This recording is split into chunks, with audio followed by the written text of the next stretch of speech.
Hello and welcome to part 2 of this video series about emotions and interpersonal communication. This video deals with physiology and perception and how those two things can influence interpersonal communication. The picture here is a picture from chemistry and to be more specific, biochemistry. Most of our emotions are moderated and influenced by our biochemistry.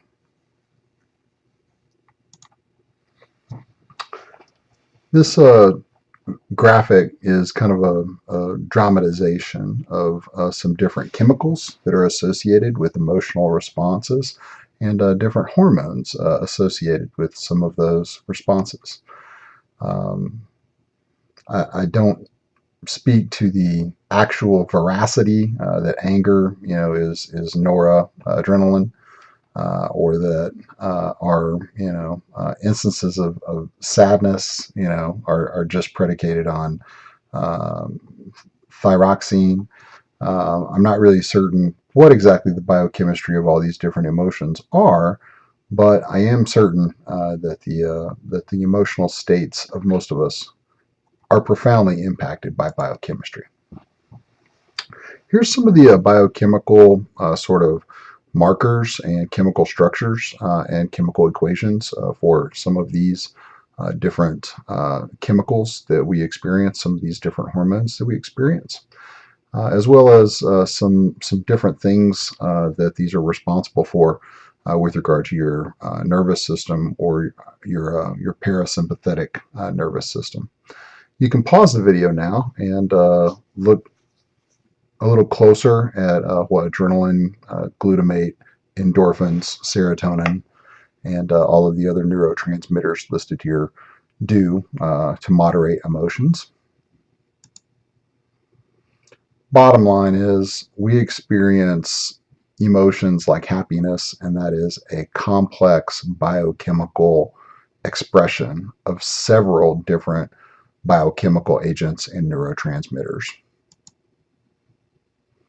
There's a wonderful scene in Transcendence, and I have it linked here as the next video in this series about artificial intelligence and how artificial intelligence would be able to read us like a book based on biochemical responses and respiration rates and just kind of what our physiology is doing. If they were able to monitor that physiology, we would not be able to engage in very much deception with an artificially intelligent entity.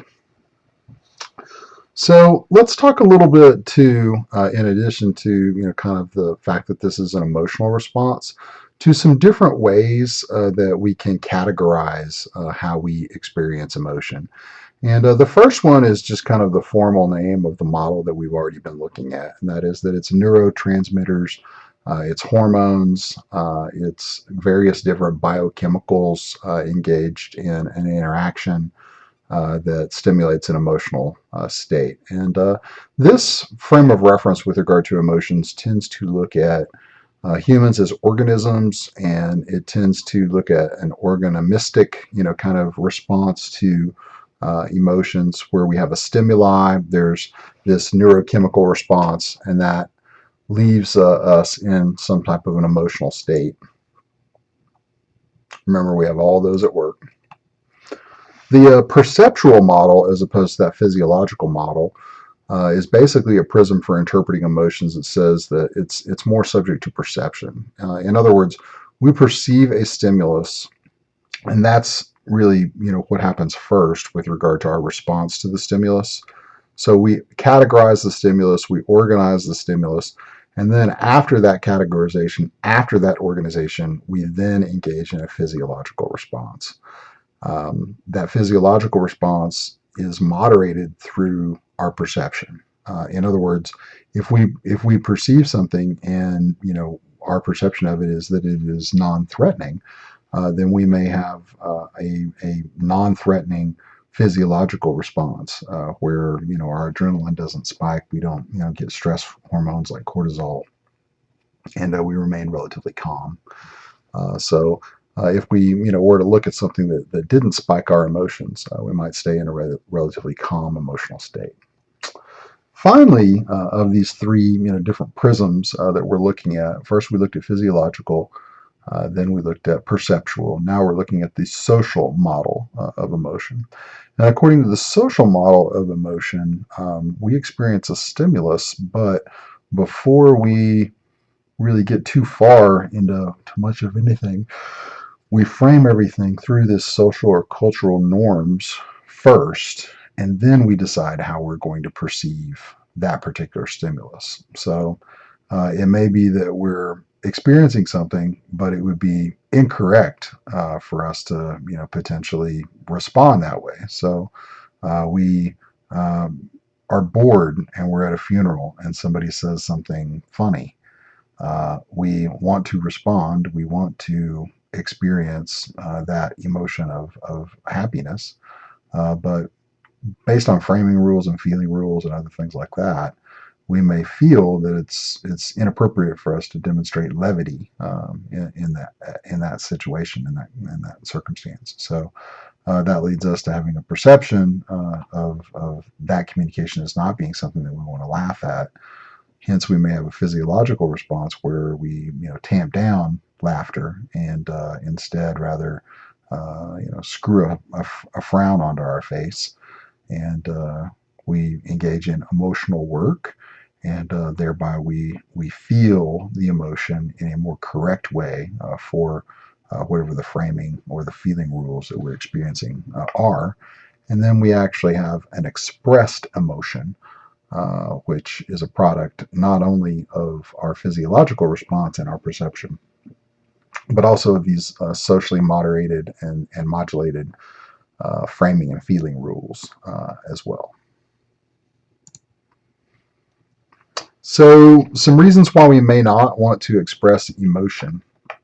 And the first one there is related to the graphic here. I went with a collage of people yawning. And for the most part, if you're struggling back, kind of a yawn response there, that is due to social contagion. Basically, our emotions are infectious and contagious, and we can affect other people with our emotions. If we radiate a lot of negativity on something, that tends to be an emotion that's picked up on by others. Our emotional states, whether they're happy and productive and upbeat, or sad and morose and really, kind of down in the dumps or bored, all tend to be contagious. Our emotions are contagious. So we may not want to express emotions because we may not want to infect other people with our emotions. We also may not express emotions due to social expectations. We understand those framing rules. We understand those feeling rules. So the social expectations kick in, and we don't express our emotions. We may also understand that it's expressing an emotion is something that makes us vulnerable. So we do not want to give that authority or that power over to other individuals to let them know what our emotional state is. We may engage in some emotions, or we may not engage in the expression of some emotions in an effort to protect others. And if you're asked a question, and being honest about that and being honest about your emotional state will result in someone else being hurt, then potentially you might not express that emotion in an effort to protect that other. Finally, you may not want to express emotions as a result of social or professional roles. If the expression of an emotion would be inappropriate based on a professional role, we may choose not to express that emotion. There's various different ways that you can ineffectively express your emotional state, and speaking in generalities would be one. If you're really vague about your emotions, it's very difficult for other people to kind of parse out what exactly those emotions are. Not owning our feelings, not owning our own feelings, is kind of a situation where we lie to ourselves about our emotions, and obviously that causes other people a great deal of problems attempting to interact with us because we're not really aware of what our own emotional feeling is. And then finally, they're counterfeit emotional language, which is where we are not really legitimate about the emotion that we're feeling, and rather instead express, counterfeit emotional language, which, could manifest itself as a smile and wow, I'm really happy to see you, when in fact your worst enemy, just walked into the party. That would be an example of counterfeit emotional language. So there's some guidelines for communicating your emotions more effectively, and I think that for the most part, identifying the emotions and understanding which ones you're experiencing is a great first start. I also think that it's important to properly express your emotions and to not over emote or under emote. The next one, monitor your self talk, will be the focus of the next slide. And we can engage in really positive self talk that has positive reinforcing, effect on how we look at ourselves and how we interact with the rest of the world. Or we can really engage in negative self talk. And negative self talk is where we create doubt within ourselves about what we're experiencing and about our worth as a result of the emotions that we're experiencing. You should adopt a rational, emotive approach to feelings. You should understand that emotions are something that we're all going to have. They are inevitable, kind of biochemically driven responses to stimuli. However, we can just be completely governed by those emotions if we don't adopt a rational perspective to attempt to uh, control them in some ways. And then finally, respond sensitively when others communicate about emotions. It makes them vulnerable. It can be difficult. They can be difficult to talk about. We should respond with sensitivity when other people share their emotions with us. Finally, let's look at some of those unhealthy emotional self-talk kind of situations. Here on the left-hand side of the slide, we have 6 different fears listed out, and we have some typical ways in which those feelings or those negative self-talk, kind of emotions are expressed in relationship with others. You may be experiencing a fear of catastrophic failure, and your primary emotion there is fear. This can cause you to engage in communication that's extremely negative, and for you to have unrealistic fantasies and negative scenarios. So, well, what if I do that? Well, what if there's an auto accident on the way there? And you may just, be running through all of these, all these negative things that could potentially happen, as a result of something.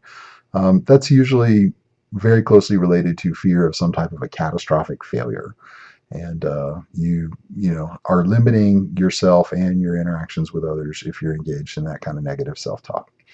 Next is helplessness, and that's where we legitimately do not believe that anything that we can do is going to change the situation or change our emotions.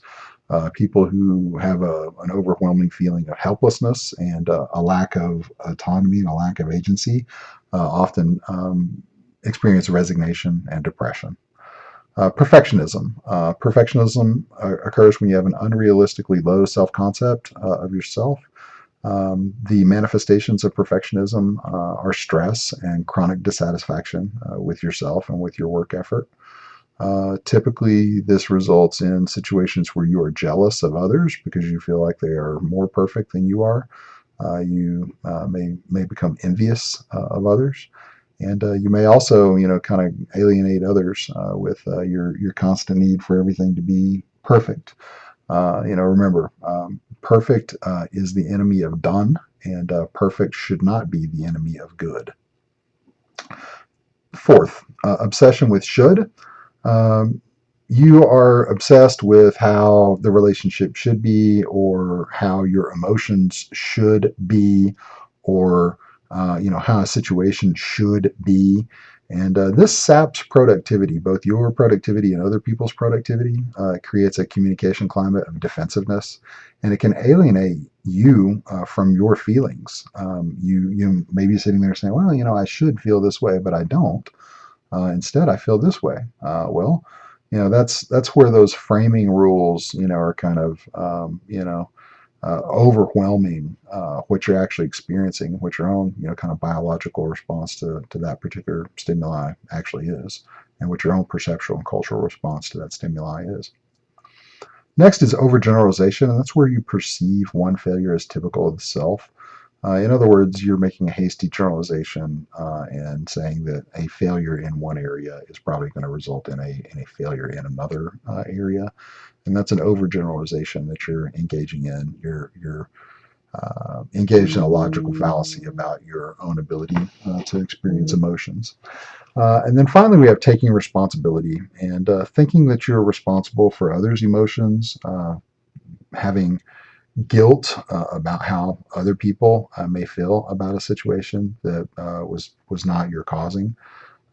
You minimize the taking of responsibility by others when you take responsibility for them, and that can be an unhealthy emotional state. Take responsibility for your own emotions, other people's emotions, and other people's emotional states are their responsibility. You can only really take responsibility for your emotions. So in the video today, we looked at some various different prisms for interpreting emotions. We talked a lot about physiological responses to stimuli and how the release of various different hormones and neurotransmitters can moderate our expression and our feeling of emotions in various circumstances. And then we concluded with some unhealthy emotional self-talk that limits you in your interactions with others. So we've basically covered at this point that um, emotions are both cultural, social, and physiological. We've talked a little bit about how emotions get expressed and kind of which comes first, perception or physiology.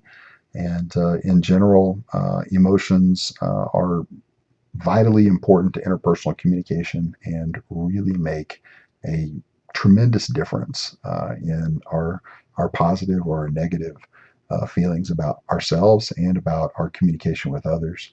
All of our study of emotion will, of course, be very connected to the next topic of discussion, which is communication climate.